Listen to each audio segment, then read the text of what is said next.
This is a horror game podcast. It is meant for mature audiences. It may contain adult language, violence, and sexual themes, as well as shocking revelations.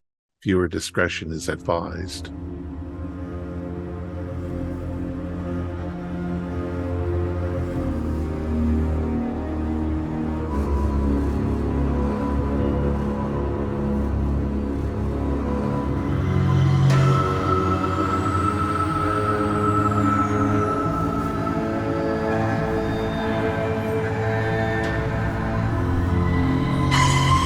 Greetings, fellow investigators, and welcome to our video podcast, Into the Darkness, where my friends and I are playing the Cthulhu Eternal role-playing game. I'm your host, Thom Raley. The scenario is The White War. It was written by Paul St. John Mackintosh, and it's available at Drive-Thru RPG. Our game master is Tyler Hudak, and this is episode 1. But before we begin, I just want to say how much we appreciate your support. It doesn't sound like much, but the few dollars that you send us each month really helps to pay for everything. We are on our 10th year doing this, and we couldn't have done it without you. And for those of you who would also like to help out, there is a QR code on the screen and a link in the description. Thank you so much. So without any further delay, let's begin our journey into the darkness. Tyler? It is December 1916, roughly 2.5 years into World War I. You all are members of the Alpini, the elite mountain troops that are tasked with defending Italy's alpine communities on its northern border from Austria-Hungary and France. For the last, you don't even know how long, you have essentially been in a stalemate with the Austrians. You are based at Mount Marmolada, the Queen of the Dolomites, the highest mountain in the range. And you are on one side, you are on the south portion of the mountains, and they are on the north within a glacier. Just to kind of set the stage a little bit, it is extremely cold. This is probably one of the worst winters you've had in a long time. Outside, it is easily 30 to 40 below Celsius, whatever that is in Fahrenheit. It has been snowing. So there is deep snow all over the place. And of course, because you are on the mountain ranges, there is an avalanche risk. On your side, there are a number of other, you are part of the 17th Battalion of the 7th Alpini Regiment. You are actually in a patrol group. That's your purpose. Normally you have 10 people, but due to, let's say, attrition, sickness, lots of other reasons, you are down to just the 5 of you. However, the last few days have maybe even a week or two have been fairly quiet. There has been no fighting. It's been freezing, but you have not really heard any gunshots or anything like that on either side. And it's starting to make everybody a little nervous. And it's not just due to the cold, because you've all have fought in the cold before in this weather.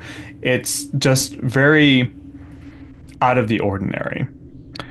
So on this day, you are all called in to you all have there's a little base on your side of the mountains where you are called in to talk to your captain. The captain's name, sorry, I need to look it up here, is Bruno Savino, Captain Bruno Savino. And as you all kind of filter in to this little cabin that has a little wood stove in there, a little reprieve from the heat, you have a couple minutes before he comes in if you all want to kind of go around and introduce yourselves. Well, I'm Sergeant Gianfranco Croce. I'm in infantry. I'm just a soldier. I'm Uh, Lieutenant Arturo Ferrero. I'm kind of sort of in command a little bit, I guess you will, if you consider the ranks. But other than that, I'm just a regular, everyday kind of soldier. Just I want to go home eventually, and and it's cold.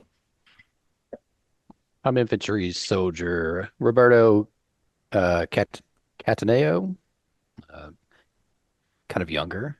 Just yeah, also looking to go home, get out of these mountains, get somewhere where it's a lot warmer than what it is here. I'm infantry medic Domenico Gallo, and yeah, was hoping to become a doctor instead of being stuck in these cold mountains, but here I am. Angela Martinelli, strong, quick young woman, dressed for the occasion and very, very tired to be here.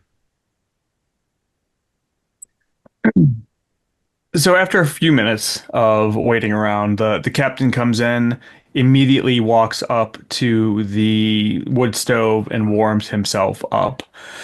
And with that, he turns around and says, "Patrol, I have a mission for you. The Austrians on the glacier across the way, and yeah, again, you're on one side of the mountain, on the other side, after a no man's land of about 200 yards or so, is part of the mountain, but mostly just covered by glacier. And you would know that the Austrians have actually dug tunnels into the glacier itself, and that's where they have hold up. The Italians used to have this position. You had not dug into the tunnels, but you had built shelters along the mountainside. And in fact, there's even one that you can still see that, as far as you can tell, the Austrians have not used it, but it is still there. But the captain continues, as you know, over the last couple days or week or so, there has been silence. There's been no fighting.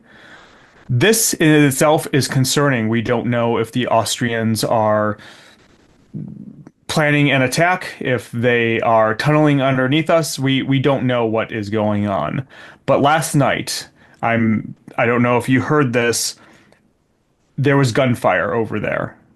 There were screams. And since then, there has been nothing. We don't know if this is a trick, but we need you to go and investigate what happened over there. Your mission is to ascertain the conditions on the Austrian front line and then retire and convey your findings back here, where we will decide whether we are going to attack or hold position. With that, he kind of sits back a little bit, says, "Are there any questions?" So you want us to go there and recon and come back, tell you what we see. Yes. It beyond, we have binoculars. We can see that there's nobody around their gun emplacements. We need you to actually go into the tunnels and recon to see what is going on. Obviously, take care, but we need information. There Do we was have a way of gunfire. radioing? Oh, sorry. There was gunfire, sir, but we didn't plan an attack yesterday, right? Correct. There were no attacks from our side. I have been talking to my peers in the other battalions. They know of nothing either. I don't know what happened. Nobody does, and we have seen no movement over there. My fear is that they are preparing some type of ambush, and this is to draw us in. So I don't. Please don't think that this is a suicide mission, but we need somebody to go over there and get answers, and you are the best at the patrols, so that is why we are choosing you. Well, maybe we'll get over there and the Coda's finally driven them mad and they've killed each other and we can finally get off this mountain. Are there any other That factions that might be responsible? Not that we are aware of. There are some villages nearby, as you know. The Austrians have taken prisoners, so it is very possible that some of the prisoners rebelled or escaped, but if that was the case, I would have expected to see them by now, coming out, and we have seen no movement. Are we to engage the enemy when we see them, or are we supposed to just report back what we see? You are free to engage if you need to. Ideally, we should get away from there before they notice us. That would definitely be ideal. Do we have, I don't know if they've even invented this at this point in time. Do we have like camis that are white? Yeah, you've got it's probably not camouflage, but you have white clothing, enough to, camouflage you against, the mass amount of snow. So yeah, you're not going to be walking across and, and stand out. I mean, you probably will, but you're taking all the precautions that you would normally take. How's the weather look? Just cold, not stormy? The weather has actually broken. So while in the last couple days, it has, you've had massive amounts of snow. Within the last day and a half, the sun has come out. It has actually warmed up a little bit. And unfortunately, you all know that that also makes the threat of avalanche much higher because the snow is warming up, it's melting at an uneven rate, and so it makes it very unstable. And as with the previous question of if you are allowed to engage, the captain just cautions you that, as you know, loud noises could set off an unintended avalanche, so please be very careful. Is there a time frame to return with intelligence? No, but it shouldn't take you more than a day to go there and get back. You also know that daylight, especially, so you are at about 6,500 feet above sea level. You're pretty high. Um, it, with the way that the mountain is, so imagine you're on one side, the Austrians are on the other. It's essentially like a small valley in between. Because of that, you only get around 2 hours of direct sunlight in that valley. And it's usually in the late afternoon, early evening when the sun is kind of in the right spot to shine in there. Otherwise, it's not dark in there, but think of it as, in some cases more like twilight, even in midday. So, because of that, it can sometimes be a little bit dangerous to come across at night, if only because, especially if you were coming back, they may not, your own troops may not be able to tell that you are who you are. They may think that you're Austrians because of the lack of light. I imagine too, if it's warming up a little bit, we might get some fog. Yeah, exactly. And of course, this being high in the mountains, the weather conditions could change at any time. Well, Captain says, any other questions? I do not have any other questions. Any of the rest of the team? we'll be back for dinner. Excellent. Grab any gear you need, but keep yourselves able to move light. And with that, dismissed. And he kind of walks out, and leaves you all to what you want to do.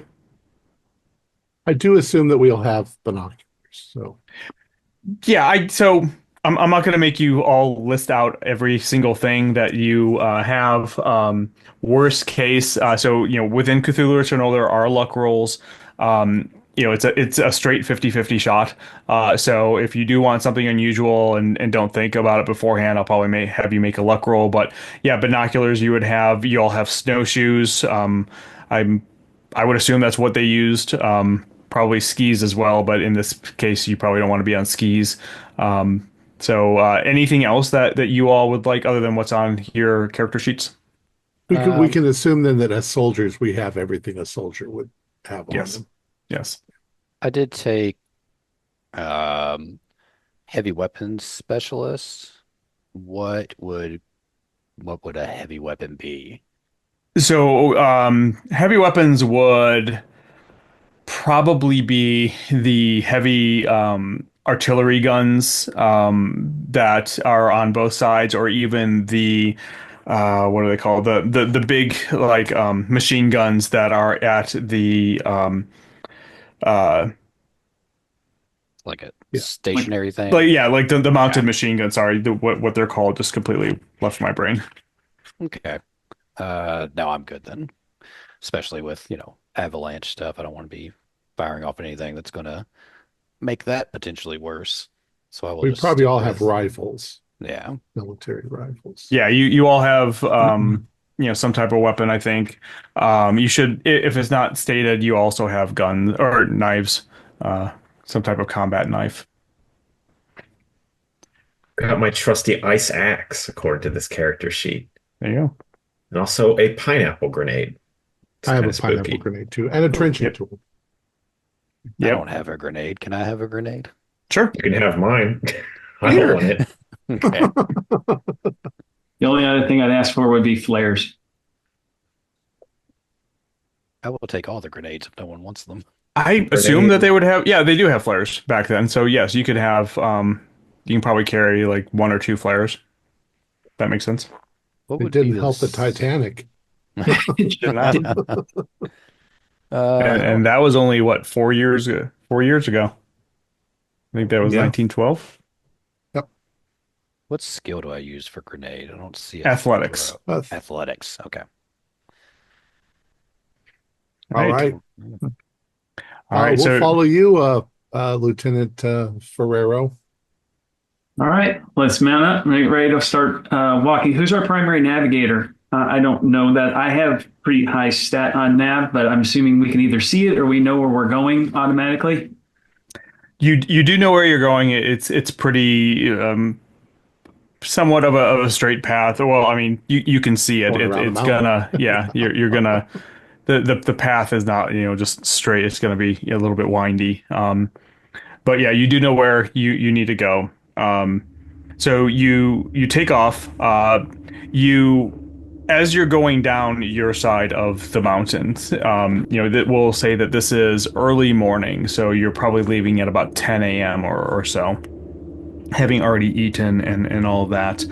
The wind whips through the valley that you're in, causing it to be even colder.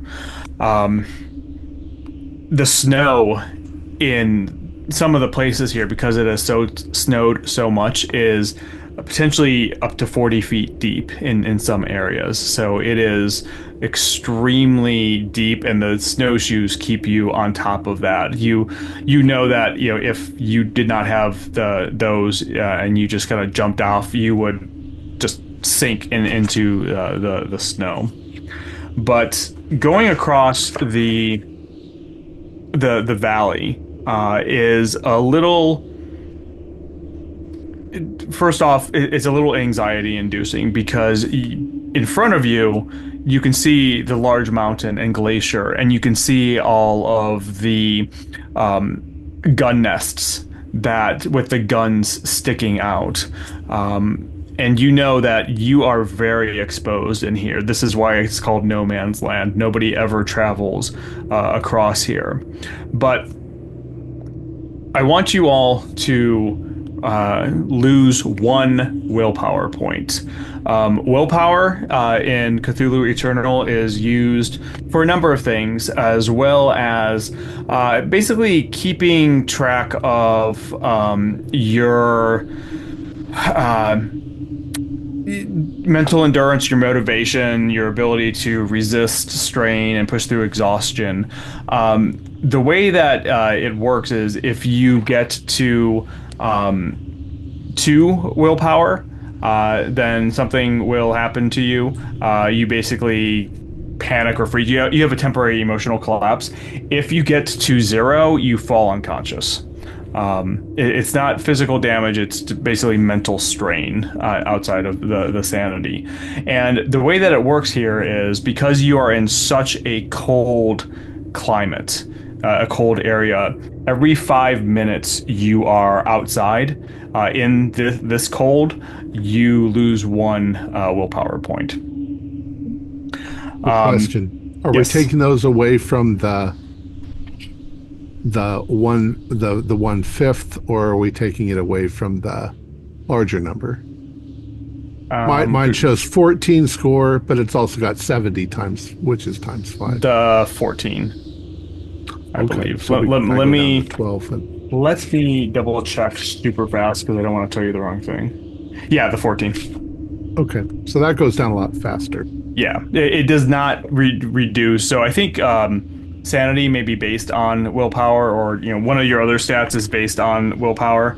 Yeah, I think it's sanity. That does not go down as that willpower goes down. So like your maximum sand does not go down.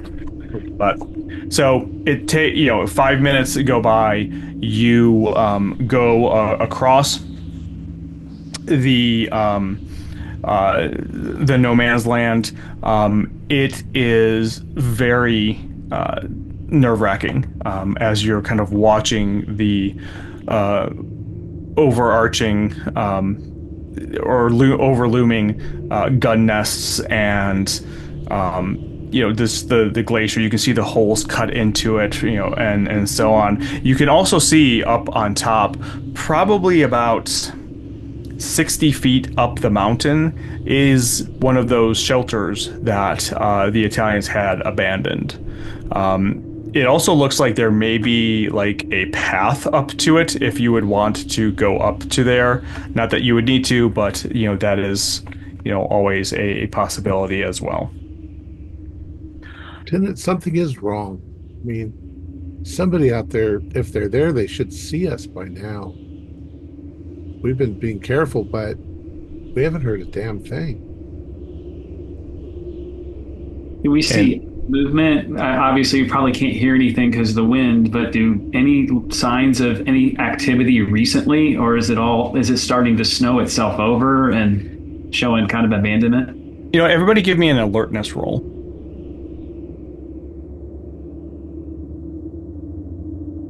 So if that one doesn't have a score in it, what do you? Just the base of what is next to it. I failed. Pass. I passed.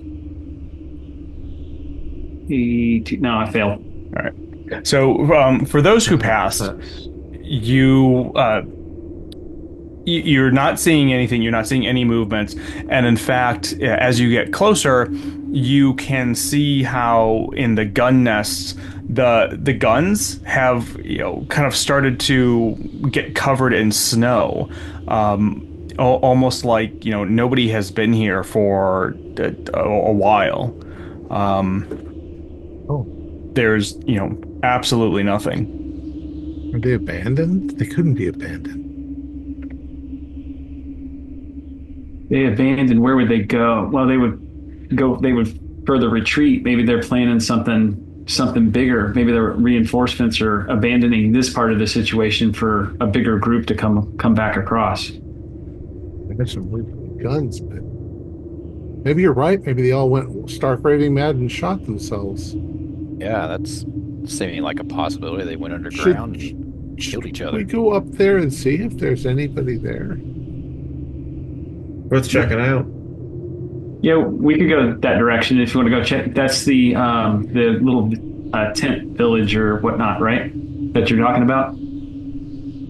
Yeah. The village is far away. The cabin. Yeah.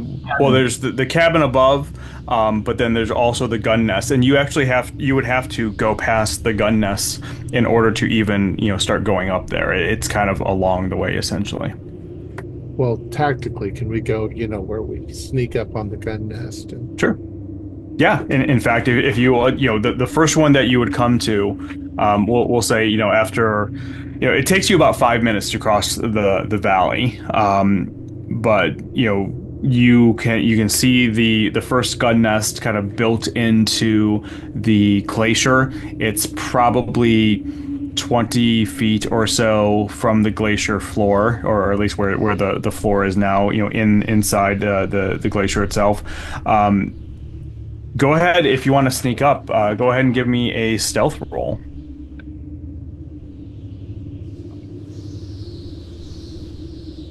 I got a 47 out of 50, so still 32 didn't out of slide in the 40. snow.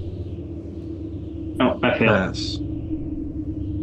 I got a 10. So that's, Awesome. I don't know. There's So- degrees of success. No, there's no degrees of success in Cthulhu Eternal. It's just pass or fail. Now, one thing I should say too, just in case you didn't know, when you roll your skills, it is pass or fail.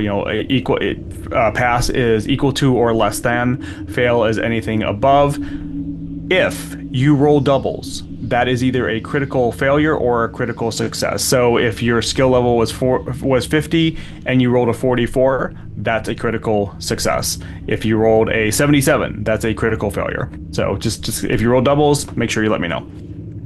But everybody succeeded except for the lieutenants.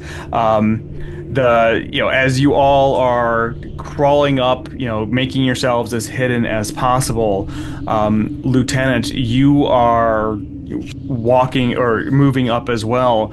You lose your footing. There's the snow here is still very deep, and you take a step and all of a sudden the snow beneath your feet just gives way. You had stepped onto a bush that was covered in snow and didn't realize it, so it was almost like stepping in quicksand. You immediately fall down, and just out of reaction you kind of scream out, and your voice echoes through the entire valley, but there is no response from anywhere. Can we try to grab him? Yeah, oh yeah, you can grab him. He only kind of he basically just fell down onto his face, but No face point. Yeah. I get it. So there's a moment where we all sort of huddle together, and then we hear no response. And I would even say that everybody needs to make a sanity check for that, because you know that in normal circumstances, that would have given away your position and you would be shot right now. If you succeed, nothing. If you fail, just 1. So how do you do the sanity?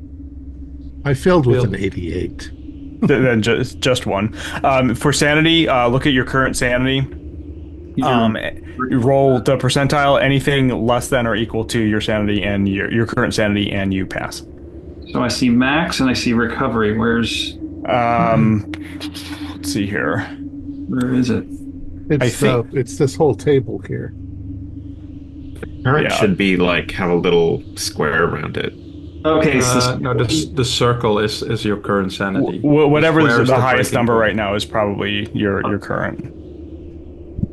There was one character sheet that was messed up, so that's okay. I passed. okay. Cool. Then nothing. And just a note, this is very similar to Call of Cthulhu. If you lose more than 5 in one roll, let me know. If you go below your breakpoint, let me know. Got it. All right. So after the lieutenant's little faux pas there, everybody recovers themselves, and you're able to crawl up to the firing loophole where the gun is. There are these very large machine guns that are kind of anchored in place. To let you know, just kind of looking at it, if you can imagine, there is there's a hole dug in the glacier and the snow right there that if you were standing in it would probably go up to like mid-chest, and the machine gun is placed right there. There's enough where it can pivot and the person can look around and see. And behind that hole is the entryway into one of the tunnels into the glacier. But as you look in there, the machine gun is covered in snow. The wind has just been blowing things. It basically looks like it has been abandoned. Anything on the ground? Give me alertness rolls for anybody who wants to look. I'm not looking. I think I'm just kind of wiping the snow off the machine gun just in case it needs to be used in a hasty escape across. So. Okay. Roberto, you have heavy gunnery experience, right? Are these weapons still serviceable? Are they fireable, or have they been torn up? Does it look like it'd work after a little, care? So that would also lead us Yeah, against abandoned. you could. I mean, they've only been probably unmaintained for a couple of days, but these are very large. Here, I'm So they grabbing an haven't image been right now. They they haven't been haven't been sabotaged. scuttled. Right. Yep. No, they have not been scuttled. They are just maybe a day or two a couple days unmaintained. I'm sorry. Did anybody pass their alertness? I passed. Yes. I passed. All right, so the three of you, as you are kind of looking around, and you're kind of, are you actually going into Yeah. the loophole, or are you just okay? So you're looking around. Yeah, it just looks like this whole place right here has been abandoned. You can see tracks, footprints leading back into the tunnel that goes into the glacier. Looking around too, you can see the other the gun nests around. They're not like right next to each other, but they're you can kind of see where they're at, and based off of that, you kind of suspect that when you go into the tunnels, there'll probably be branches out to each of these if you want to go and look at a couple of the others. Is there some sort of procedure we can do to the gun where it won't be able to fire? Like we pull something out of it so that if the enemy comes back, they've got a useless piece of equipment, but we can put it back and I Firing don't know, pin. like a firing pin or something like that. Roberto? So can I make a heavy weapons roll on that to see? I think you would probably Just know know, okay. how to disable it. Yeah, you're pulling the firing pin or Yeah. something I'm from gonna there. pull something out, put it in my pocket so I have it. But while I'm doing that, I'm just making sure the gun is ready to use once I put the firing pin or whatever back in, as quickly as Right. possible. Just to be safe so that they don't shoot us as we're leaving. Okay. So you look down into the tunnel itself. The tunnel is illuminated in this bluish light. If you have ever looked into what the inside of a glacier or like an ice tunnel looks like, that's essentially what this is. You can tell though that even in the little gun nest that you're in, the wind that has been whipping across the valley is basically cut off, and it is not much warmer, but it's not freezing. More pleasant wanna do, conditions than it were. What should we do, Lieutenant?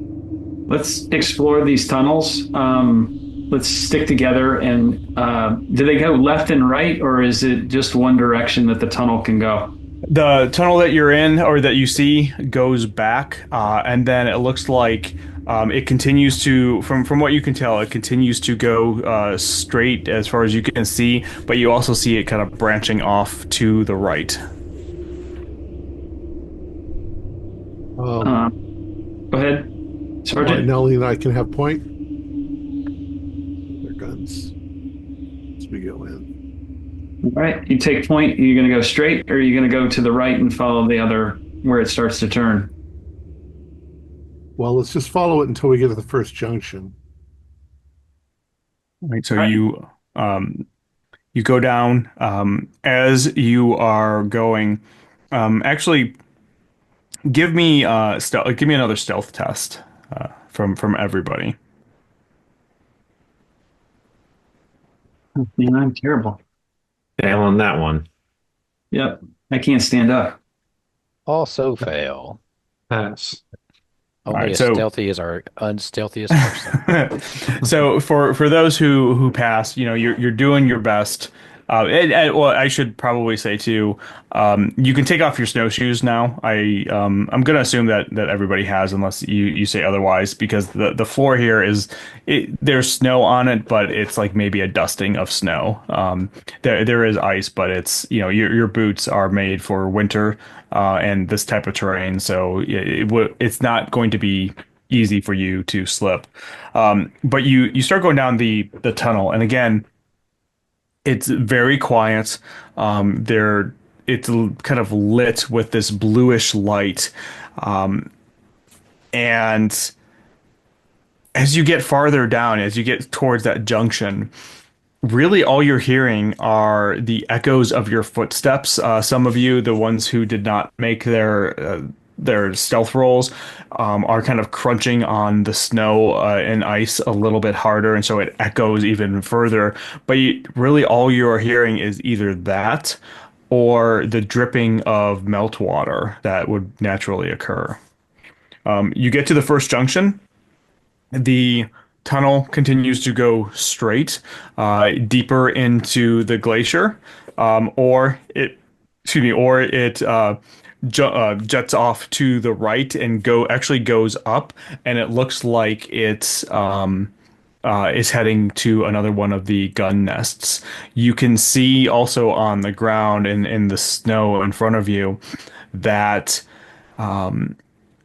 there are footprints going kind of in both directions, both to the gun nest and even the one to the junction, and back deeper into the tunnel. Is there any? Can we tell?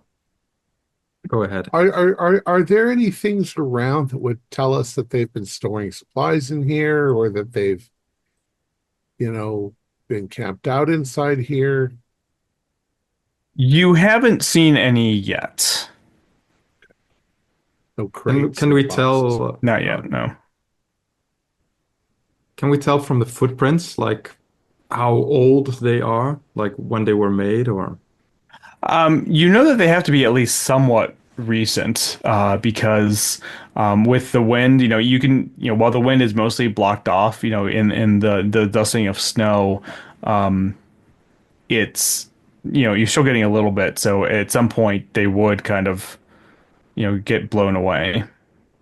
Okay, kind of the same as the gun. So it's not like there's been in the last couple of hours somebody's been here. No, these are probably at most a day old. What the hell happened here? I don't know. But I think Roberto, you and I will go to the right and go see if that there's another gun turret there and disable it. The rest of you wait here until we come back. Shouldn't be gone much longer. That gun turret shouldn't be very far down the way. We'll confirm its existence and come back and go deeper into this tunnel that's here. Everybody agree? Okay. Yes, sir. Yes, sir. Sir. All right. Roberto, All right. you with me? All right. So I'm sorry. Who's going with you? Roberto. Roberta. Okay. So the two of you start heading up to that gun nest. Both of you give me alertness rolls. No. Also, no. All right. So you get up. The way that the tunnel goes is it's kind of upwards at an angle and goes straight, and then it kind of curves around quickly to go to the opening. Both of you give me sanity checks, because as soon as you turn the corner, both of you almost turn the corner at the same time. You see the machine gun pointed right at you. I pass. All right. I passed too. All right, so lose nothing. You kind of both push yourselves to the side, but you quickly realize that there's nobody here. But somebody turned the machine gun purposely so that it was facing down the tunnel, and in fact, you can see shell casings on the ground. Well, that's Okay. odd, Lieutenant. So I kind of turn around and look. Are there like bullet holes in the wall? Yes, there are. In the ice behind you, yes, there are. Okay. There's no And blood, and Yeah. there's but shell casings all over. yeah, there's shell casings all over the ground. All right. Disable this gun and let's go back and report to the rest of them. See. Yeah. I do All right. similar thing. Pull out the pen. I'm actually going to turn it around. I don't want it facing down at us. So So it takes a couple minutes for you all to do this. Um, the other three, what are you doing while you're waiting? How are you all set up? Keeping an eye out, but taking every moment to just sort of squat down and relax. Yeah. So I assume each one of us is watching one passage, the one we Okay. came from, the one with the gun and the other one. All right. So let's see here. Who is watching the passage that you all came down from? I'll watch it. Okay. So Angela, you're watching that, and there's nothing much to see. You know, you see a corridor that leads out into the outside. You can see the daylight. But as your eyes adjust a little bit to the not darkness, but it's dimmer light in here, you think you start seeing something on the ground. So go ahead and give me a scavenge roll. Scavenge. Well, Is that a 90? Oh God. Yeah, that's a 99. Getting all the bad rolls out of the way now. Um, so you see something on the ground, and instinctively you go and pick it up, and without realizing it, it's a gun that you inadvertently shoot. That's what the critical failure is. All of you, even the two up in the firing loop, hear this gunshot go off. Instantly, your blood freezes from what the implication of what this could be. Everybody, give me sanity checks for that. 0 if you pass, 1 if you fail. Angela, you automatically fail that one. You lose 1. pass. Yes, as well. All right. What? Immediately alert. Scream in shock. Ah! yeah, pass, but I think I'm probably with the lieutenant. We're hustling back. Yep, we are. All right. It's gonna take you all a minute or so to get back. However, yeah, Angela, you look down at the gun that you inadvertently set off. It's a Steyr M1912 pistol. This is actually something that's a little bit rare to find. It's a newer pistol within World War One, and the advantage to it is it actually has a larger clip and is a little bit more powerful than some other guns. So you now have that, but by this point in time, the other two have come back down.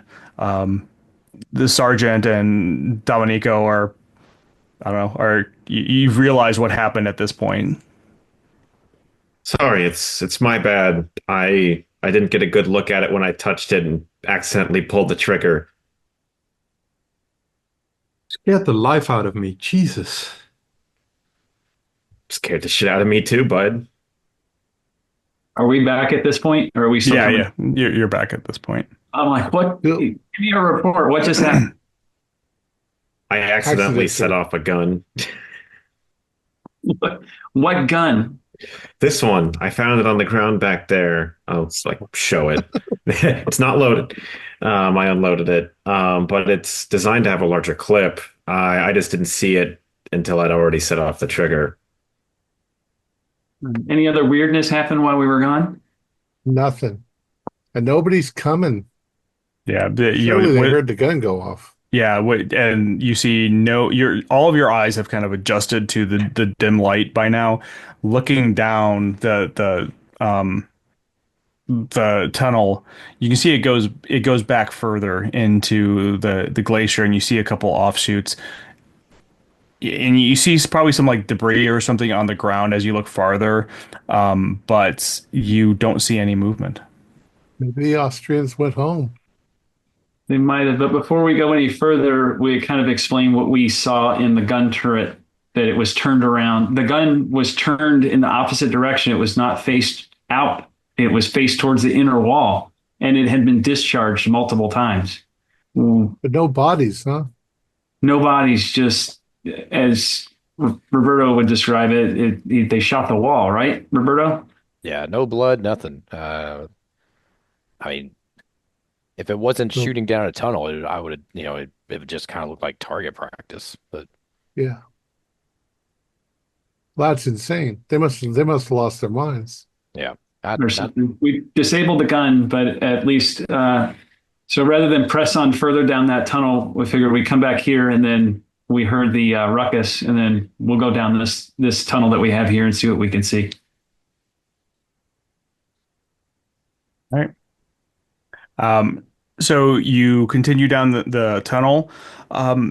As so, are you gonna go down?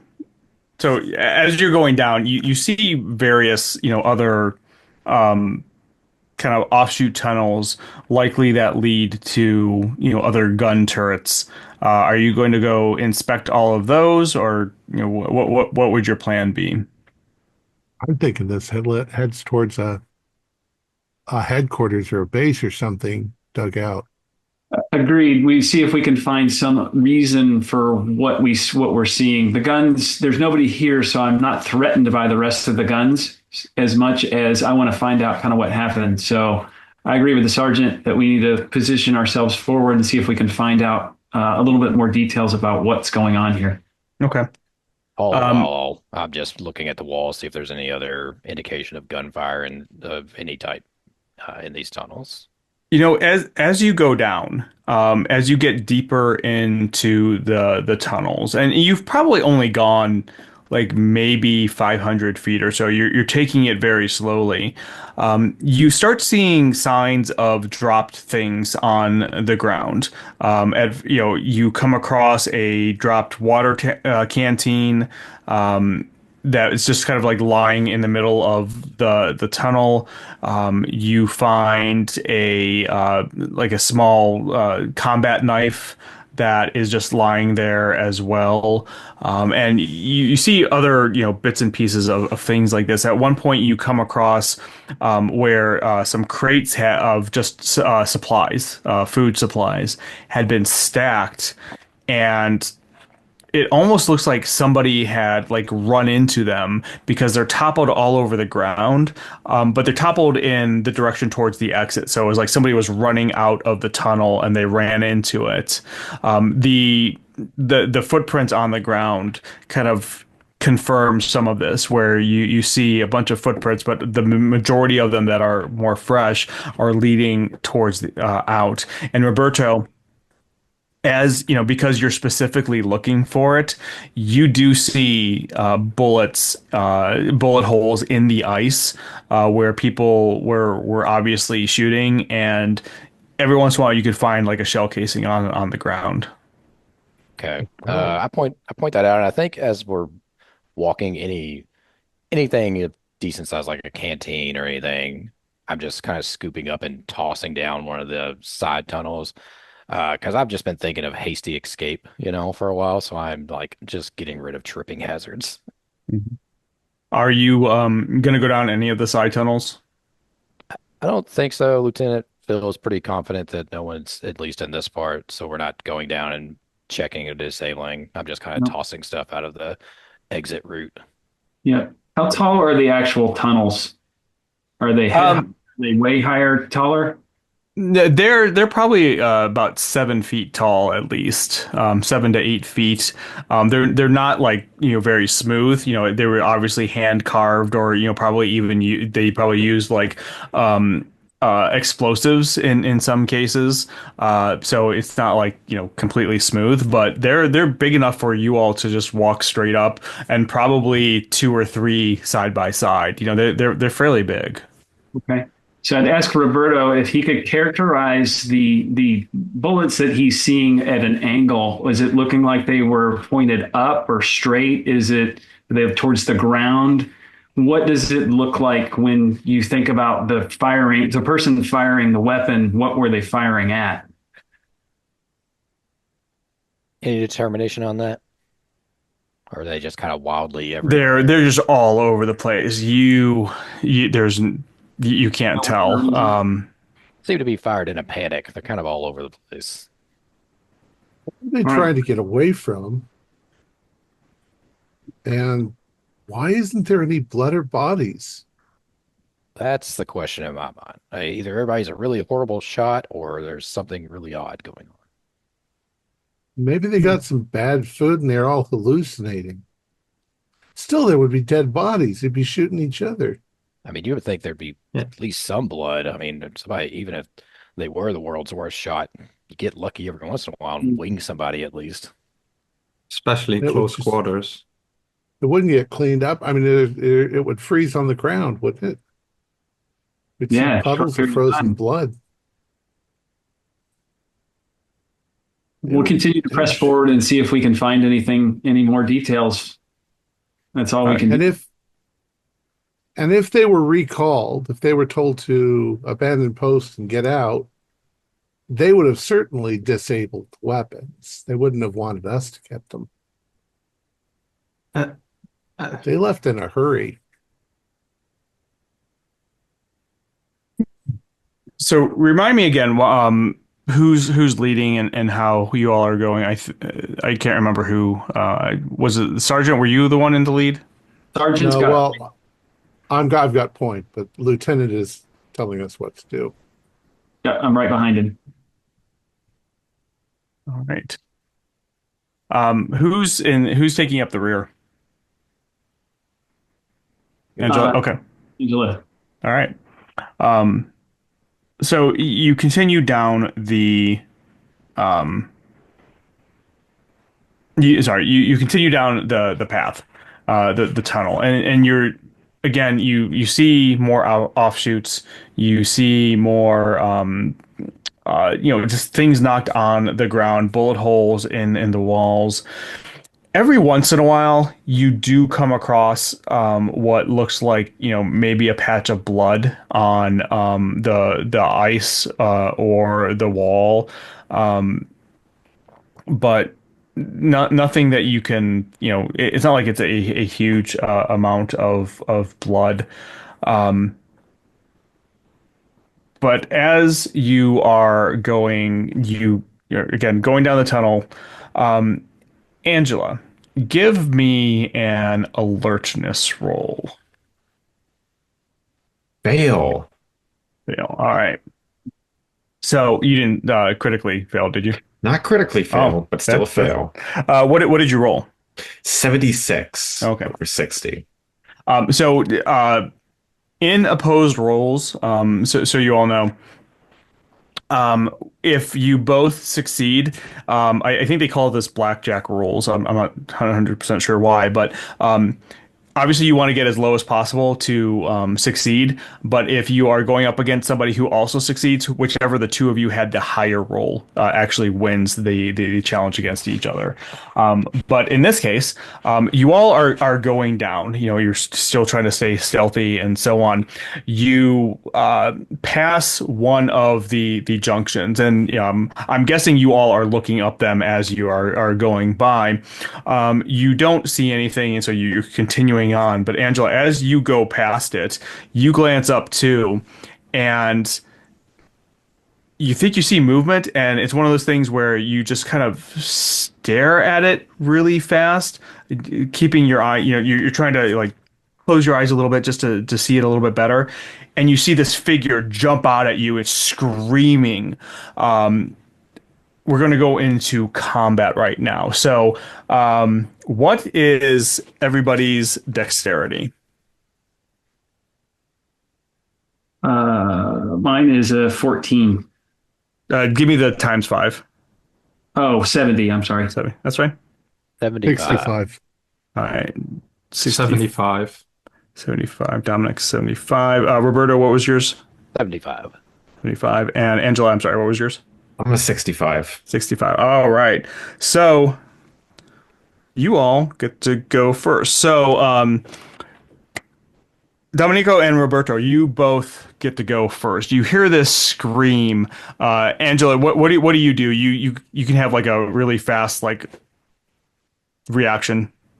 Immediately tried to point my gun at it.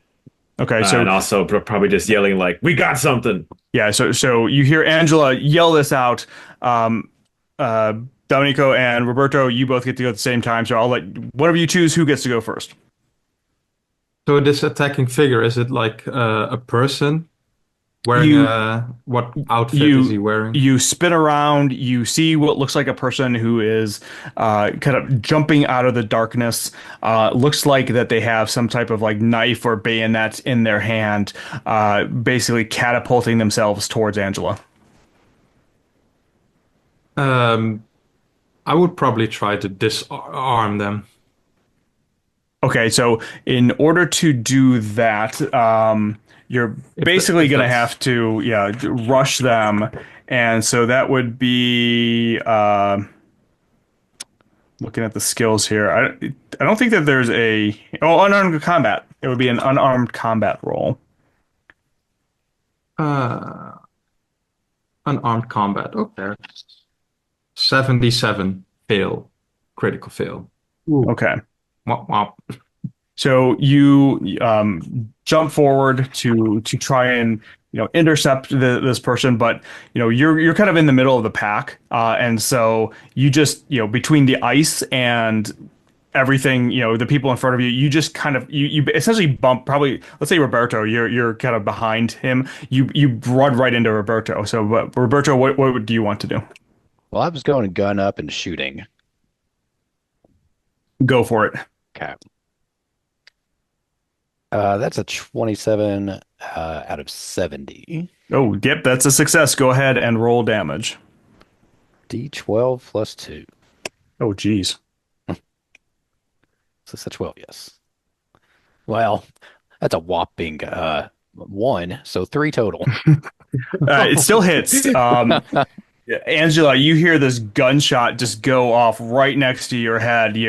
All you can hear is ringing. In fact, everybody can just hear ringing now as the gunshot echoes throughout the entire tunnel. You can see where this person, at this point, you recognize him as a Austrian soldier based off of the uniform that he's wearing. It's kind of like a white camouflage like yours, but it has like the Austrian markings on it.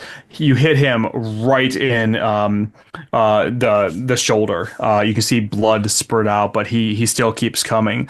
That takes us to both Gianfranco and Angela. You both go at the same time. So, actually, no, I'm sorry, Arturo. You get to go next. Since I've already seen him shot, can I take a second and recognize whether or not he's disabled, or is it still just he's definitely not disabled. He's still coming. Okay, then I would do the same thing. I'd pull out my revolver and try to shoot it. Go ahead and shoot. So then I need to roll against what exactly? Probably just your handguns. What type of gun do you have? Actually, next to your gun, it should give you a percentage. Where is that? Firearm should be the skill. Let's see here. You've got a 9mm, which is a 70%. All right, so I just need to roll under that. Yep. Which I did, a 31. Awesome. So that's a D10. So go ahead and roll damage. Oh, 1. The low lighting and the ice and just the mass chaos of everybody around, and you try not to shoot your fellow people, kind of causes you to you shoot them. It kind of just basically wings his leg. It's basically a flesh wound, but it's still enough to, kind of cause him, a little bit of pause. This takes us to Gianfranco and Angela. What would whoever wants to go first? I'm firing my gun right at it. Go ahead. I will give you a 10% bonus too because you're the closest to them, so it's like point blank range. So whatever your skill level is, add 10% to that, and that's what you need to roll under. I got a 50 under Awesome. 70 with the bonus. All right, go ahead and roll. D12 plus 2 from my rifle. I did 4 damage. Is that 4 plus an extra 2 or just 4 total? No, 2 plus 2. Okay. So you hit him. This guy is, getting bloodied up. Hit him right in the hip. You see this blood spurt all over. You definitely hit him. It did the most damage so far, but he is kind of still limping forward. You can see him coming right at you. Now you can see he's close enough that it's a bayonet that he's holding, ready to jump and stab you with it. But Gianfranco, you get to go first. Okay. So I've got 4 people between me and this guy because I was in the other end of the line. Yep. I need to get a clear shot, so I'll probably drop to one knee and aim and fire at the guy. Okay. I would say that I is have to take my time to get everybody out of the way. The way that the aiming rules work is you have to spend a whole turn to aim to get any bonus to the rolls. But if you just want to drop to one knee, I'll let you basically make it so that you don't have any penalties because you have so many people in front of you. Okay. And is it firearms? And I failed. Just a regular fail. I just can't get a clear shot, so I don't actually fire the gun. All right. So you know what? With what you did, I will. Oh, no. All right. So yeah, you just can't get the right shot. There's just too many people in your way. It's too dim. There's too much movement. With everybody going on, it's a very distracting environment. You just can't get that right shot. The soldier just comes right at Angela. Angela, you are allowed to dodge if you would like. I would like to try and dodge the bayonet. All right. Ooh, I did succeed. All right. You successfully dodge out of the way. I completely failed. He is limping, bleeding, and goes to stab you, and you are easily able to get out of the way. And this takes us back to the top of the round. So, Domenico or Roberto, whoever would like to go. Yeah, I'm gonna just fire another shot from my rifle. All right, go ahead. Oh my gosh. I can only see one of my dice, but it's a 94. Hey, at least it's not a 99. And we are not great at killing this person. The shot just goes wild. Everybody at this point, everybody's ears are just completely ringing. Where it's very difficult to concentrate in this smaller tunnel. So it's fortunately the walls are ice, so your shot goes right into it. You can see where you shot, and the ice just splinters are around it. But Domenico, what would you like to do? How's this person looking by now? He's looking pretty hurt. He's limping. He had stumbled forward after Angela moved out of the way, but he still has a grasp on his on his bayonet. A bayonet. I would still try to restrain him. Okay. I want some answers why. Sure. That would be another unarmed. You know what? Because he is in the state that he's in, I'll give you a plus 10% as well. So that will make it 80. So that 4 and 5. 36. Nice. All right. Pass. I am going to let him, try to dodge a little bit. No, not even close. All right. So you're able to, kind of grapple him if you'd like. What would you like to do? Can I, well, first get rid of that bayonet if he Okay. hasn't already dropped it, and then see if I can like tie his hands up. You're not going to be able to do that with the roll. I mean, you can definitely knock the at least knock the weapon out of his hand, and you can probably restrain him. Okay, I'll just knock the weapon out and restrain him, and yell for somebody to help me. Okay. Yeah. Just restrain him. I think in my next. Go ahead. Okay. Since he's restraining him, then I would see if I could try to tie him up or find a rope or something or whatever so that we could secure him. So I think it makes sense that you all have some type of rope. I mean, you are in the mountains, so you would have some level of mountaineering equipment at least. So you are, he's struggling, but between all of you, and let me ask, is anybody going to try to kill him as he's restrained? Not now. I okay. actually order them not to. Keep my rifle on him in case he tries anything, but Okay. I'm not shooting him.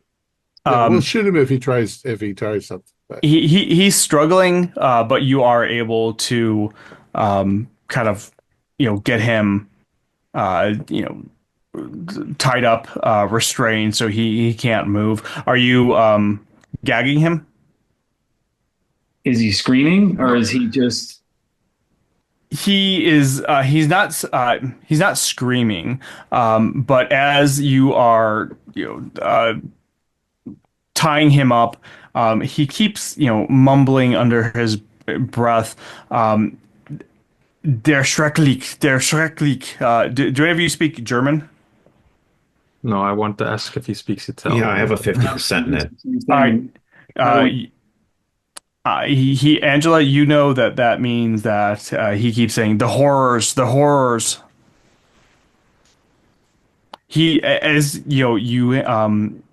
as you look at him as well, I mean, obviously he's bloodied from you all shooting him several times, but he looks not emaciated, but he looks very scared.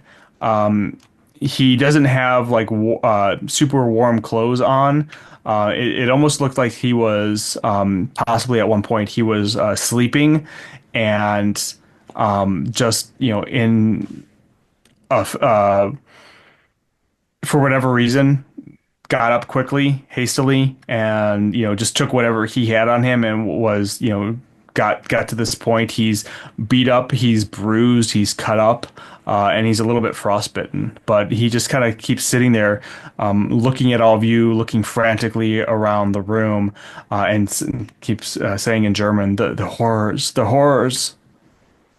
I give him a swig of my flask to see if he calms down a little, so we can ask him a few questions. He does take it. It seems like he hasn't, probably drank anything in a while. He's very panicked, so you think that he's been like this for a while. You've all seen similar things with shell shock, so it seems like it's some type of form of that. He's going on a lot about horrors he's seen over and over again. he's acting completely crazed. If you speak German, ask him, where is everybody? I'll ask him, what are these horrors you're talking about? Where's the rest of your unit? He stops muttering the same thing over and over again, and just looks at you wide-eyed, and very slowly goes, "The horrors. It took them." What horror? Took them? Took them where? Everybody give me an alertness roll. Pass. Fail. Damn it. And there goes my dice. Pass. Long way away. We'll let Tom grab his dice. I just dropped my dice on the floor too, so I sympathize.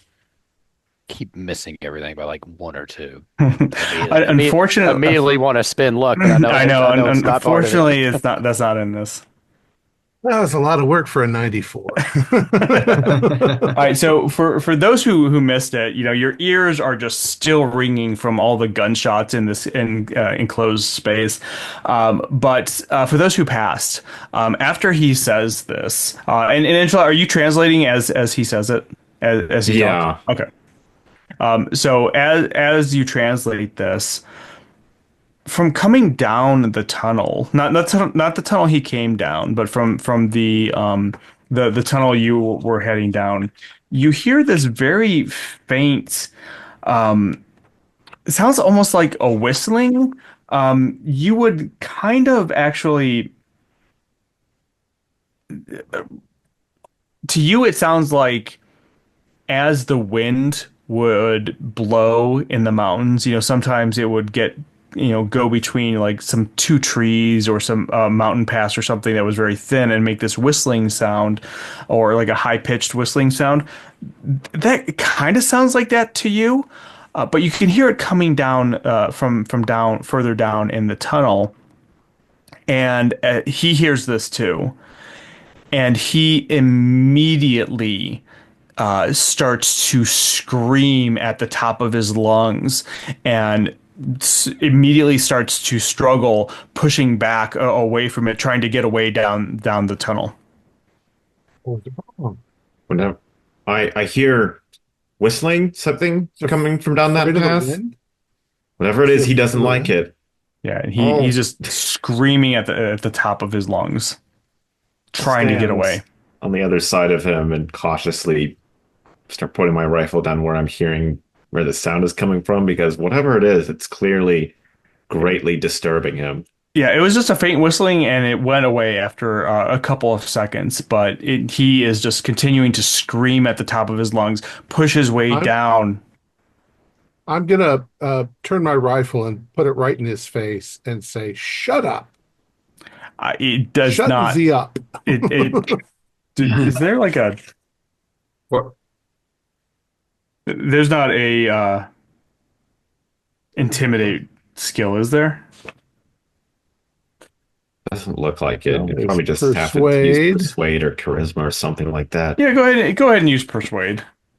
But I'm going to say it's at a -10 because of his condition. My gun is rolling for persuade. Nah, he's not listening to me. It's not affecting him. In fact, he's not even looking at your gun, even though it's right in his face. He is just looking right down the tunnel, pushing back. Out of his fucking mind. I'm going to flip my gun around and bash him in the face. Maybe knock him out. Yeah, I'm not even going to make you roll. You do that, and it immediately causes him to go unconscious. His screams are still kind of echoing down the hallway, and almost as if in response, you hear that whistle one more time, and after a couple seconds, it's gone. Wind? I'll lower my gun. That's what it sounds like. Is the wind? That's what the best thing that you would equate it to. Yeah, are they sending signals to each other? The hell? This guy's out of his fucking mind. Very disturbed. Yeah, I really think they may have killed each other. A lot of them. I didn't know they made Austrians this crazy. What should we do with him, Lieutenant? Do we just leave him here unconscious? Should we shoot him or tie him up before we go on? Well, he's tied up. Right now, I would say let's just leave him here at the moment. I would want to go down that tunnel just a few feet to kind of see where he came from. Was he hiding there, or was there food store? Where was he coming from? And then come back, and maybe we'll go further down the other tunnel. I'm going to make sure he's got nothing on him. So if he's got a gun Absolutely. or if he's got it, I'll bind his ankles as well. He's been shot, what, 3 times? Is it going to... isn't even like... I mean, I don't know. He was bleeding out. I mean, he is bleeding. Yeah. You all shot him at least 3 times. Yeah. Do you want to give him at least some first aid? It's completely up to you. It's up to you, Lieutenant. Yeah, I I can was. patch him up if you want, but we can also leave him here. I mean, If we're he not gonna did try to kill us. we're He's not the gonna And patch enemy. him up. let We me may let me need to. say let me say too, if some of you are thinking, oh yeah, we would still be nice to him, understand that in these harsh conditions, that Yeah, even your own army started to execute your own troops that were disobeying orders. So it Yeah. is extremely harsh conditions. There is very little empathy, especially towards the enemy. Yeah, I'm We don't. thinking if we're not patching him up, he's going to bleed out. We might as well just take a knife to his throat Right. now. In other words, I am not going to make you roll a sanity check if you don't take care of him. I I hold my can't. knife up. I can't just kill an unarmed man who's tied up, but I can leave him. He's not our Yeah, problem. yeah, I would say just leave him in the event that he might still be alive. We might be able to ask him a question later when we come back. But other than that, he's on his own. I put my knife back up. I guess a slow death is its own kind of justice. And who knows if he's still alive on the way back, you can always take him back for interrogation at headquarters. so during this period, they did take prisoners of war, right? But not, I mean, in these There's, yeah, up here, probably not yeah. much. What are we going to do with them? As a medic, do I know if he would bleed out in like He, how much time? given that he was shot 3 times and one was pretty severe, I mean, you'd give him like maybe 30 minutes. Jeez. Okay, so it'll take care of itself. So I just leave him there. Okay. Sure. I All right. So what would you all like to do then? Like you said, go down that one corridor where he came from and kind of see if we see if he was just hiding there or if there was anything where he was kind of coming from. We're not going to go deep into it and then come back and go down the other corridor. Okay. All right. You go down, it's more up the tunnel that he was in. You go, probably like 20 or 30 feet, and you can see where, it kind of looks like he had constructed some type of makeshift fort with some supply boxes where it almost looks like he had blocked off the tunnel like halfway up and was like hiding behind it to it didn't really like block the tunnel off very well, but it was enough that he was camouflaged behind it in the darkness, which is why you all didn't see him until he was in full combat mode. But you see a couple of supplies behind there, like you find a chocolate bar, a empty water canteen, but no other bodies, no other soldiers, nothing. All right. Well, at least we know where he was or that he was hiding from something, and it wasn't his own men. More than likely, it was from something else. All right. Let's see if we can go a little bit deeper and figure out what's going on here, since he didn't offer anything else other than horror. All right. I will let you all know that at this point, you have all recovered one willpower point. It's 0 degrees in here, which is still a lot warmer than outside. It's considered in game terms, it's at least considered a protected environment, which is when you start regaining willpower points that you've lost from cold. So you do gain the one that you lost back. But you go a little bit farther, continuing down, and you actually come to an opening. Again, there are offshoot tunnels. In fact, in most of these cases, the offshoot tunnels, there's like it's not just like one or two, or it's not just like one. There's usually like a branch in or not a fork, but like two offshoots in either way. And you continue on, but as you continue on this tunnel, you come to a little bit of an opening, and the opening itself is a wooden bridge that's overlooking this ice. There's probably a natural ice crevice within the glacier itself. It looks like it goes. You can see like running water coming down the sides of it, and from what you can tell, it looks like it probably goes down at least 150 feet before it goes into darkness. Wow. The Everybody give me alertness rolls. I think alertness is essentially the spot hidden of this game. I passed. I passed. Got an 88. I passed. So I'm walking like this. Sorry, you are in front, aren't you, Sergeant? Yeah. Come on. Are you going across? No, actually, I stopped before I got to it because Okay. it's like shit. So you stop right before you take. Actually, no, you take a step on there, and as the sergeant takes a step on here, those of you who passed, you can see the walls in here were just blanketed with gunfire. And some of the gunfire obviously hit this bridge. The bridge is, it's not like it's essentially two very long planks of wood spanning, this 10-foot crevice with the horizontal planks to walk across and nailed on there. But they're basically just like I don't know, like 2x4s essentially to walk across. The gunfire obviously hit those, and as soon as the sergeant steps on the first one, you could feel it crack under your feet. You fortunately catch yourself in time, but the bridge, whoever's right behind me grabs me. right? The bridge itself is probably traversable, but you're gonna have to be very careful. Fuck. Yeah. And does it look like can we see the other side? What was? Yeah, you can see the other side. The other side is there are some boxes piled up, that have been knocked over.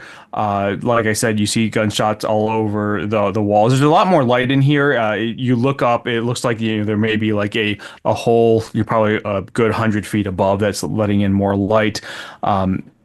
And the tunnel continues off from beyond there. It almost looks like, it's very hard to see, but it looks like it actually opens up into a very a larger room on the other side. Do we want to disable the bridge and go back the other way and see if we can circle around to it, or do we want to try to come across this? And seems unwise to disable something we don't understand the significance of. If this is a crevasse, so it goes off in both directions, right? We can see that it's like a huge crack. Yeah, yeah. It goes a couple hundred yards in both ways. You don't see any other bridges. That's what I was saying. Yeah. Okay. And it is about 10. It stays consistently about 10 feet across, which is probably a little bit more than you all can jump. You didn't ask, but I'm going to take a sanity go ahead. loss for that. Go ahead. Because I just looked into my own death. Yeah, I mean, to be fair, if somebody fell in this, you're probably not getting them out. There's no way to recover. Yeah. I'd say unless we're calling it a day, Lieutenant, we're going to have to go across it. Who's the lightest of us all? Let them go across first, and then let them tie a rope. Or there's a good chance I'm the lightest. We don't really have size in this, do we? I don't think so, but yeah, you're probably the lightest, Angela. No, there's not a size. But there is a charisma, which do we charm have the bridge not to break. Do we have rope that we could tie around the person? Yeah, you've got rope. You got mountaineering equipment, so you have crampons. You've got I think one of you at least has an ice pick. So somebody could go across and like put spikes or whatever they are into the ice and tie it off if you want, but they need to get across first. All right, rope to hold on to. Let's send our lightest person across with a rope. Tie it off. All right. I'll be the one. All Just right. You start to go across. It's kind of describe to me how you're going across. We do have a rope around her waist so that if Yep. she, Okay. so on this, it's a rickety bridge, right? Mm-hmm. I'm just the first step is the scariest, just feeling it out, putting all of my weight onto it, and then just one step at a time. Um, Excuse me. All right. Give me a dexterity or athletics, whichever is higher for you. I think I've got a pretty decent athletic score. Yes, I succeeded. Awesome. So you very gingerly go across, and you're right. The first step is the most nerve-wracking, and you kind of test each plank as you go across, and so you're able to kind of suss out which ones are weaker than others. And after a couple minutes, you're able to successfully make your way across. Um, and I'll even say the rest of you kind of saw the ones that Angela avoided, so that you can know how to or which ones to avoid. Um, what you've gotten across, what are you going to do? I'll clear the immediate surroundings, and the plan was for me to attach some stuff over here, right, to make everyone else's. Yeah, yeah. so I'll get on Hmm. my ice pick and get to work on that with the crampons. Okay. Go ahead and give me a survival alpine roll. Survival alpine. I'm going to use that as your Um, mountaineering skill. yeah, I got an '05 under Oh, 50. geez. Okay, yeah. So you are, the rest of you are a little bit shocked, as Angela first off has made it across without issue, and then very deftly and expertly secures the rope against, by tapping them into to the ice across the way, giving you all a very good. Well, I guess what was the point, to just kind of have like a line that you all could hold as you were going across, or was there something else? We Yeah, could and hold that on way, if to they it. have like a carabiner or something, they could also attach it to that. Okay. And Yeah. Yeah. However you do it, you are able to have this very secure line that you can hold as you're going across. Is very tight. So even if the bridge gives out under you, you do have something to hold on, and is likely going to hold your weight. Um, so what did the rest of you do? Carry I on one at a time. Yeah, start sending them one at a time. Sergeant, D'Amico, Roberto, I'll come last. All right. Um, Go ahead, everybody, and as you're going through, give me again athletics or dexterity, your choice, whichever's higher. And because of the rope that Angela tied off, you get a plus 20% bonus to that. I'm really only looking to see if anybody gets a critical failure. Pass. I'm good. Oh, now I get an O2. So '06 pass. Yep. All right, getting all those good rolls out of the way. Yeah, you all get across without issue. Um, the tunnel continues on if you would like to keep going down. you first, Sergeant. I'm going to pay closer attention now to where I'm walking. All right. All right. The tunnel goes down another 10 or 15 feet, and then it opens up into a very, very large chamber. This looks like it may have even been you've kind of hit the end of the glacier and are kind of hitting the beginning of the mountain that the glacier is on, because you're seeing that the floor and the walls are changing more to rock now. It looks like you've kind of gotten into a natural cave. But there's still a lot of like stalactites of ice, icicles hanging there. But again, this room is very, very large. Within the room itself, which is still illuminated by the bluish light from kind of eking through various holes and so on. First, scattered around the room, you see several cases of yellow acrasite explosive blocks with piles of detonators. Basically, this would be the explosives that the Austrians would have used to mine out the tunnels. These are still stacked. In fact, it looks like maybe the Austrians had just begun mining out this chamber as they went deeper into the mountain. Additionally, there in the center of the room is what looks like a hole in the floor, probably about 15 feet in circumference. You can't really see from you all are on the edge of the room, so you can't really see into it. You can just kind of see this black hole in the center of the room. But I would like everybody to give me sanity checks, because what you do see around the room are dead bodies of Austrian soldiers scattered around the room, bloody. There is viscera of different soldiers in various states of dismemberment all over the place.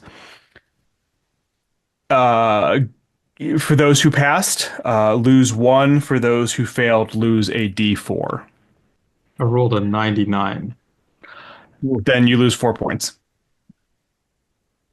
Domenico, you all you can. In fact, you are just focused on right in front of you.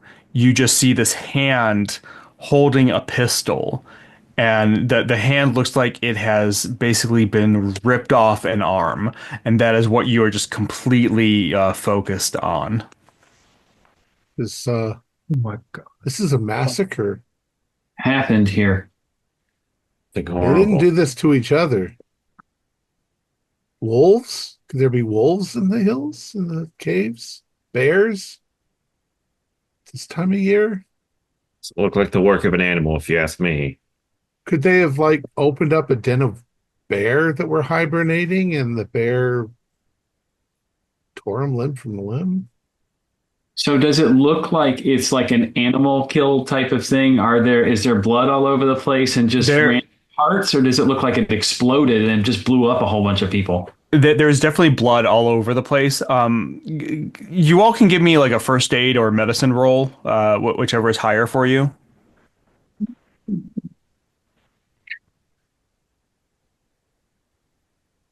But this one I pass, but I'm not sure if I'm sound of mind enough yet. First aid, I passed. Anybody else pass? I failed. No. So for those who passed, Dominique, I'll let you kind of decide how much of this you actually know. But Gianfranco, it looks like these bodies were torn to pieces, probably by something with superhuman strength. You all are, have lived in nature, in the countryside. You know what bear attacks and wolf attacks look like. This is not that. These bodies were torn to pieces or slashed by some type of huge serrated weapons. That you have no explanation for this. You have never seen anything like you all also see that, while this room is very large, you also see a tunnel at the other side. A tunnel leading further in, I should say. Yeah. I don't know what to say. I mean, we could definitely tell our people that the places, they're all dead. I don't know what could have done this. Some sort of I The can't even imagine. horror. From the looks of it, can we tell, like, is there any trails going away from it or anything, or is it just right here and that's it? Trails going away, how? Like bloody drag marks or anything like that? Like something that is eating on them?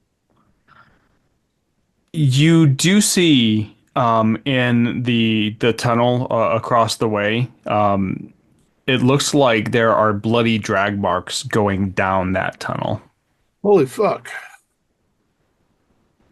I mean, does this satisfy our recon, Lieutenant? Or, I mean, do we need to see more? I'm kind of I don't know if we need how much more we need to see here. I mean, we can account for a number of bodies at this point. Whatever has occurred here is probably they've probably retreated out of it somewhere. I don't know how many what we're going to encounter other than whatever it is that did this. I don't know if we really want to pursue that because I don't think we're prepared for it. We're just a patrol unit. Yeah, whatever it is came up that tunnel and they shot their machine guns at it and didn't do anything to it. And all we got is just maybe a machine gun and a few sidearms. Rifles. Everybody give me an alertness roll.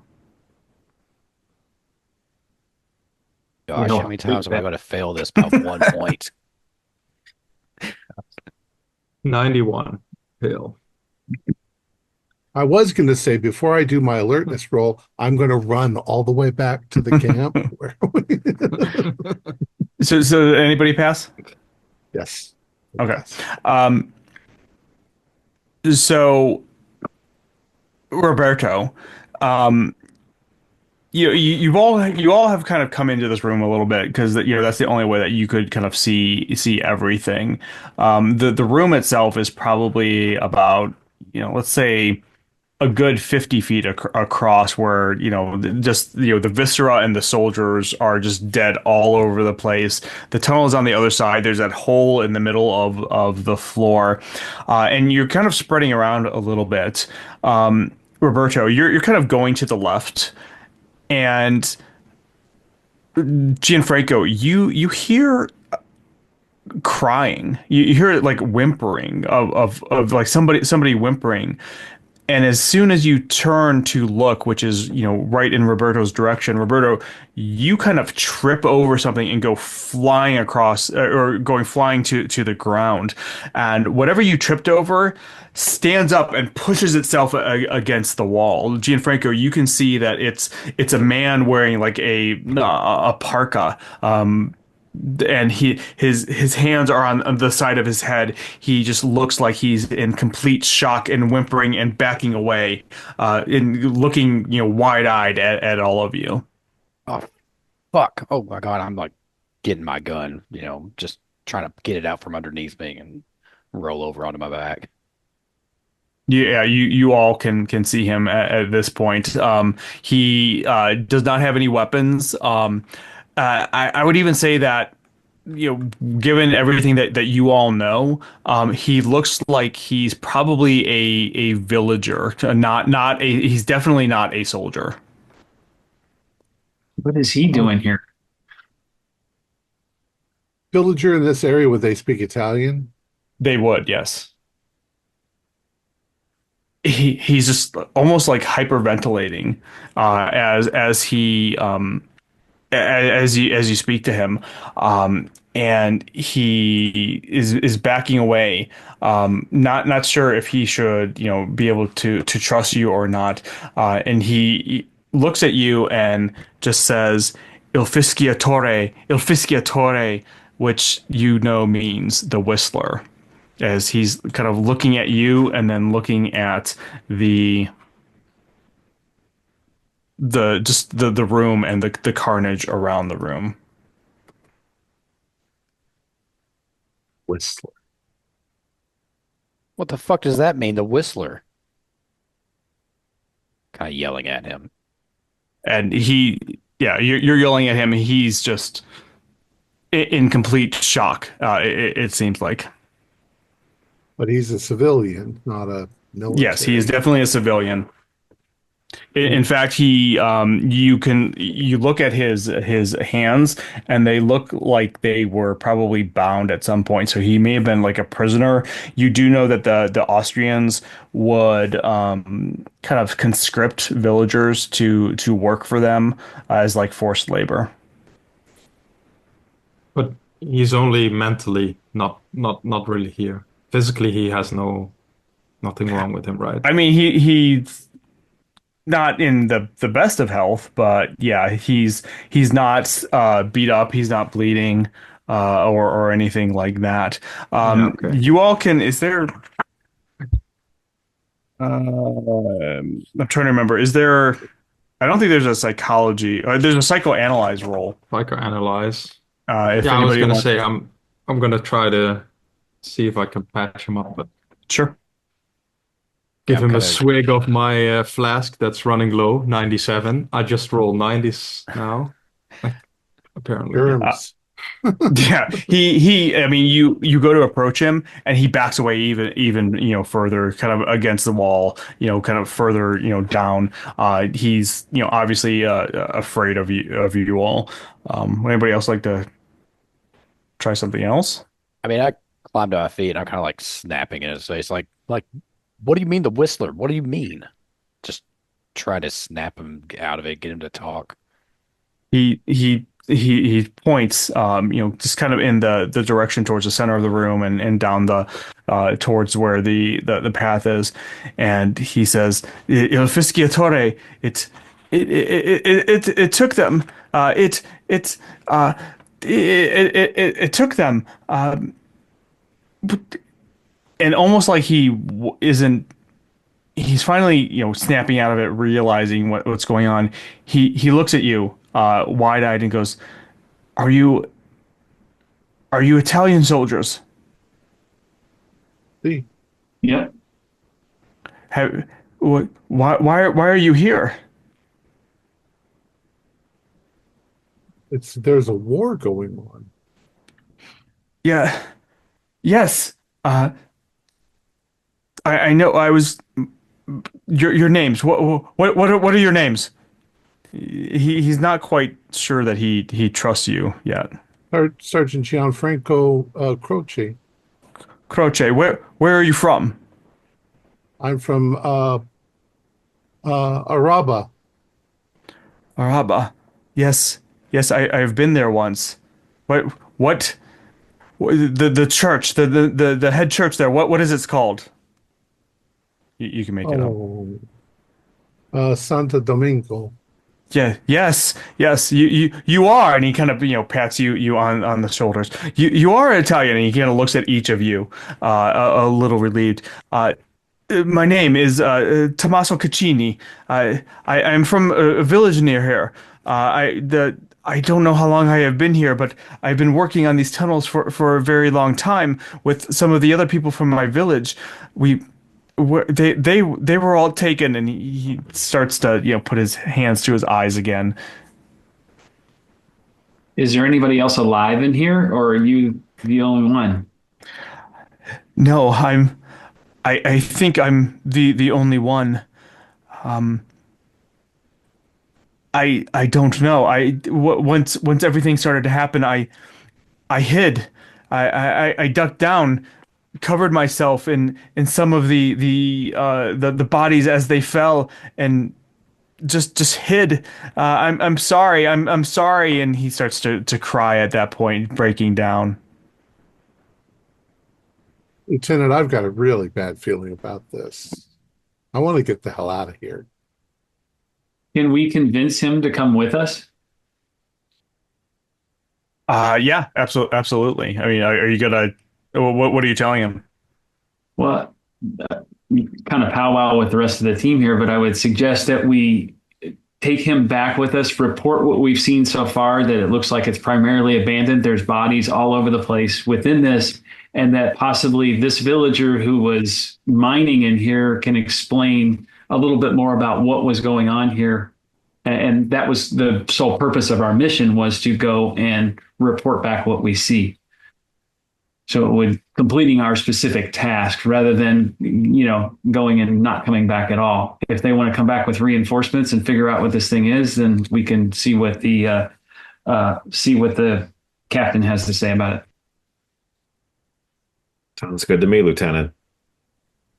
So we would try to convince him, the villager, to come back to him, and then we had also promised to return him to his village once we've brought him back to our encampment for first aid and food.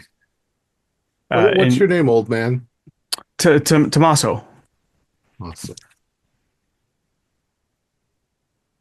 And when you explain that to him, he is in complete agreement. He's like, yes, we must go. We must go. We must leave this place. As he's saying that, I would like everybody to give me an alertness roll. Nope. Oh my gosh, this is even worse. 96. Jesus Christ. A 62. 85. It's not a 61. 87. Did anybody pass? That's fine, because kind of in the order of the worst rolls, you all, he's Tommaso is agreeing, emphatically that he wants to leave. And as you all are kind of taking stock of the situation one last time, maybe gathering up some papers and stuff like that are just kind of all over the place, you all start to hear a whistling again coming from the tunnel that the bloodied bodies had obviously been dragged down. But this time, it's not faint like you heard it before. It is much louder and getting louder still as whatever is making that noise, and it's very obvious now that it's not wind, is coming down that tunnel. And Tommaso hears this as well. And he whispers in a frightened voice, Il Fischiatore, run! And that's where we're going to end it for tonight. Oh. Oh, man. Oh, excellent. Wow. Our players included Sham Sabin, Kent Blue, Cohen Lighton, Shane Hartman, and myself with Tyler Hudak as the game master. We have a Discord server where you can chat with other members, you can set up private games, and you can learn the finer arts of gameplay and game mastering. We provide audio-only versions of our shows free for you to download from Spotify, Podbean, or iTunes. Support for the show is provided by our patrons who are listed in the closing credits. If you'd like to show us your appreciation, please visit our Patreon page, or you can use the thanks button just below the screen. Like, share, and subscribe to our channel, and punch the bell icon for updates on our latest shows. And leave us some comments. We enjoy reading them and answer any questions you might have. This is Thom Raley, together with all the members of our gaming club, inviting you to journey with us once again into the darkness for another adventure into the universe of H.P. Lovecraft and the Cthulhu Eternal role-playing game. Until next time, good luck, good gaming.